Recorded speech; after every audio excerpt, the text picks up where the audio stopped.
Hello students, आज हम देखते हैं पूर्व रूप संधि। जैसा कि आप सबको विदित है, स्वर संधि के 5 भेद हमने पढ़ लिए थे। आज पढ़ते हैं पूर्व रूप संधि और पर रूप संधि। तो पूर्व रूप में देखिए, सूत्र इसका बोलता है कि पद के अंतिम एकार, सूत्र क्या है इसका, एंगः पदान्तादति। इसका मतलब है कि पद के अंतिम एकार, पद यानी प्लस के पहले वाला जो एक शब्द होता है उसका अंतिम जो एकार या ओकार होता है उसके परे ए या आ होना चाहिए।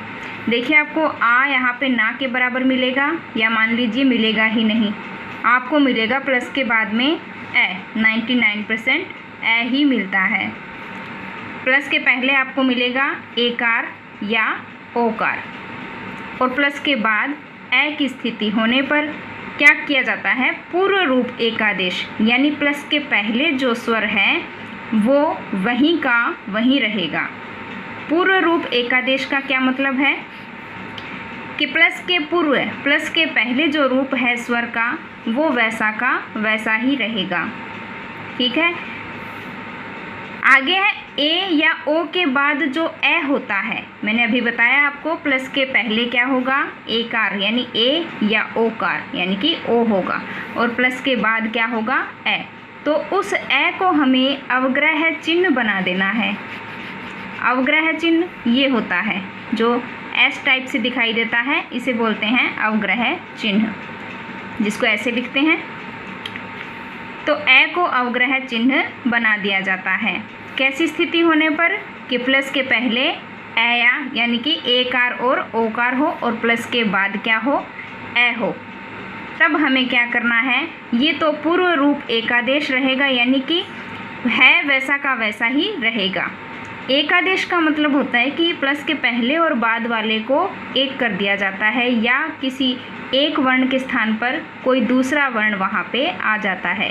लेकिन यहाँ पर पूर्व रूप एकादेश करना है, यानी कि पहले जो रूप है वो वैसा का वैसा ही रहेगा, और प्लस के बाद जो ए है उसको हम अवग्रह बना देंगे। देखिए कैसे, अंते प्लस अपि, प्लस के पहले है अंते, प्लस के बाद क्या है, अपि। अब प्लस के पहले स्वर क्या आया है यहाँ पे, यहाँ आया है ए का स्वर। जैसा कि मैंने यहाँ पे बताया था, एकार और ओकार होगा प्लस के पहले। तो यहाँ पे एकार है यानी कि ए की मात्रा है, ए का स्वर है, और प्लस के बाद क्या आया है, ए। ठीक है, यहाँ पे आया है ए। तो यहाँ पे पूर्व रूप एकादेश ही रहेगा, यानी पूर्व में जो मात्रा है, प्लस के पूर्व जो मात्रा है वो वैसी की वैसी ही रहेगी। लेकिन यहाँ पे क्या चेंजिंग करनी है हमें, ऐसी शर्त, यानी कि शर्त के अकॉर्डिंग यहाँ पे ऐसी स्थिति होने पर प्लस के बाद वाले ए को हम बना देंगे अवग्रह चिन्ह। कैसे, इस प्रकार से। इसको हम पढ़ने में ए ही बोलते हैं, अवग्रह चिन्ह को जब पढ़ते हैं इसको ए बोलते हैं। कैसे, अंते प्लस अपि बनेगा अंते अपि। इस पर देखिए आप, ये जो शिरोरेखा है ऊपर जो लाइन बनाते हैं ये नहीं इसके टच करेंगे, इससे थोड़ी सी अलग रखेंगे शिरोरेखा को, ऊपर वाली लाइन को। अंते अपि, फिर है हरे औ, पूर्व रूप वैसा का वैसा रहेगा, ए को हम अवग्रह बना देंगे, बनेगा हरे औ। फिर है ते अत्र, पूर्व रूप वैसा का वैसा रहेगा, ए को बनाएंगे अवग्रह। तो इस प्रकार से इसको लिखा जाएगा। देखिए, उच्चारण करने में, बोलने में तो ये दोनों सेम हैं, लेकिन लिखने में इसमें अलग हो रहा है। तो पूर्व रूप में आपको ये ध्यान रखना है कि ए को अवग्रह चिन्ह कैसे बनाएंगे। तो ते अत्र, कुतो अत्र, कुतो अत्र, विष्णु अत्र, विष्णु अत्र, को अपि, सो अवदत्, सो अवदत्, पाठे अस्मिन्, पाठे अस्मिन्। ठीक है, देखिए बोलने में सेम लग रहे हैं लेकिन लिखने में थोड़ा अलग है, क्योंकि यहाँ पे हमने अवग्रह चिन्ह प्रयोग में लिया है। तो पूर्व रूप संधि में क्या नियम देखा हमने कि इसमें प्लस के पहले जो भी वर्ण होता है या जो भी स्वर होता है वो वैसा का वैसा ही रहेगा। पूर्व रूप एकादेश होता है, मतलब पहले वाला, पूर्व वाला जो शब्द है वैसा का वैसा रहेगा, और प्लस के बाद जो ए आएगा उसको हमें अवग्रह इस प्रकार से बना देना है। ठीक है, ये नियम आपको पूर्व रूप में ध्यान रखना है। नेक्स्ट देखते हैं पर रूप संधि, जो स्वर संधि का ही एक भेद है, पर रूप संधि। पर का देखिए मैंने पहले भी बताया था आपको, पूर्व और पर का क्या मतलब है। पूर्व का मतलब पहले वाला, पर मतलब प्लस के परे, प्लस के बाद वाला वर्ण या स्वर। तो पर रूप संधि में क्या होगा, पूर्व रूप में तो पहले वाला एक जैसा रहता है, जब हम उसका विग्रह के बाद संधि करते हैं तब वो मात्रा वैसी की वैसी रहती है। लेकिन पर रूप में क्या हो जाएगा, पर रूप में प्लस के बाद वाला जो स्वर होगा वो वैसा का वैसा ही रहेगा। किस प्रकार से, सूत्र है इसका एंगी पर रूपम। एंगी पर रूपम सूत्र क्या कहता है कि अवर्णांत, वर्णांत का मतलब है किसी वर्ण यानी किसी भी शब्द के अंत में अवर्ण होना, ए की मात्रा होना। जैसे यहाँ देखिए प्र के बाद यहाँ पे ए का स्वर आ रहा है, उप में भी यहाँ पे ए का स्वर आ रहा है, ठीक है, यानी अन्य कोई मात्राएं यहाँ पे नहीं लगी है।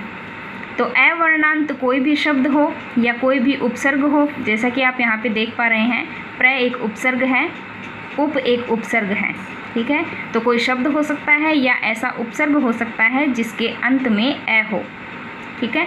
तो अवर्णांत शब्द हो या उपसर्ग हो, इन पदों के परे, परे यानी कि बाद, परे का मतलब है शब्दों के बाद एंग वर्ण हो। एंग मतलब ए, ओ, ए, ई, यहाँ पे इनका दीर्घ रूप भी हो सकता है, ठीक है। तो ये वर्ण प्लस के परे हो, तब क्या करना है, दोनों के स्थान पर रूप एकादेश हो जाता है। पर रूप का मतलब है प्लस के बाद जो है उसको हमें महत्व देना है। कैसे, प्र एजते, प्र में देखिए यहाँ पे स्वर क्या है, ए का यहाँ स्वर है और प्लस के बाद क्या है, ए। तो यहाँ पे हम क्या करेंगे, पर रूप एकादेश यानी प्लस के परे क्या है, ए है, तो इसको हम एक करेंगे, ए और ए को एक करेंगे, एकादेश करेंगे, तो इसको महत्व दे रहे हैं, इसलिए ये वैसा का वैसा लिखेंगे। वैसा का मतलब है यहाँ पे इसकी मात्रा लग जाएगी, तो ए की मात्रा प्रे के लगाएंगे, बनेगा प्रे, बचा हुआ जते जोड़ेंगे, बनेगा प्रेजते। फिर है उप ओषति, उप में ए है, प्लस के बाद ओ है, तो देखिए ए और ओ को एकादेश करेंगे, पर रूप एकादेश करना है, न कि पूर्व रूप एकादेश। पर रूप यानी प्लस के परे जो है वो इसमें ऐड हो जाएगा या उसकी मात्रा इसमें ऐड हो जाएगी। यहाँ पे ओ है तो यहाँ पे हम ओ की मात्रा इसके लगाएंगे, बनेगा उपोषति, दोनों को ऐड करेंगे, बन जाएगा उपोषति। फिर है शक अंधु, तो कै में ए मिक्स है और प्लस के बाद आया है ए, सूत्र के अकॉर्डिंग है, तो इसमें देखिए ए के बाद है ए, तो यहाँ पे पर रूप क्या है, ए, यानी कि यहाँ पे कोई चेंजिंग नहीं होगी। यहाँ पे ए इसमें मात्रा मिक्स करेंगे तो ये शक ही रहेगा, शक बचा हुआ ऐड करेंगे, बनेगा शकंधु। फिर है कुल अटा, कुल में ए है, प्लस के बाद भी ए है, तो यहाँ पे पर रूप एकादेश करेंगे, यानी परे, प्लस के परे जो भी है स्वर, इसकी हम यहाँ पे मात्रा लगाएंगे, तो ये कुल ही रहेगा, ठीक है। तो कुल यहाँ पे टा ऐड करके बनाएंगे तो क्या बनेगा, कुलटा। फिर है, अब लास्ट एग्जाम्पल देखिए, पतत अंजलि। पतत में प्लस के पहले क्या है, ए का यहाँ पे स्वर है, यहाँ पे है ए का स्वर, प्लस के बाद भी क्या है, यहाँ पे ए है, तो दोनों को मिक्स करेंगे तो यहाँ पे ए की ही मात्रा रहेगी। तो पतत, इसको कई बार पत अत अंजलि भी लिखा जाता है, ठीक है, पत अत अंजलि, विच्छेद में कई बार ऐसा भी हो सकता है, लेकिन विच्छेद हम ऐसे ही करेंगे, पतत अंजलि। तो यहाँ पे ए और ए को मिक्स करेंगे तो पर रूप एकादेश करेंगे, यहाँ पे ए की मात्रा रहेगी, बनेगा पत। यहाँ पे जो न का जो अनुस्वार लगा है, इस अनुस्वार को हमने यहाँ पे इस प्रकार से लिख दिया, ठीक है, तो यहाँ पे बनेगा पतंजलि है, ठीक है। तो ये हो गया आपका पर रूप संधि। लास्ट स्वर संधि का भेद रहा है आपका प्रकृति भाव, जो हम नहीं पढ़ेंगे क्योंकि वो एग्जाम्पल्स परीक्षा में नहीं पूछे जाते हैं, इसलिए नेक्स्ट वीडियो में हम पढ़ेंगे व्यंजन संधि।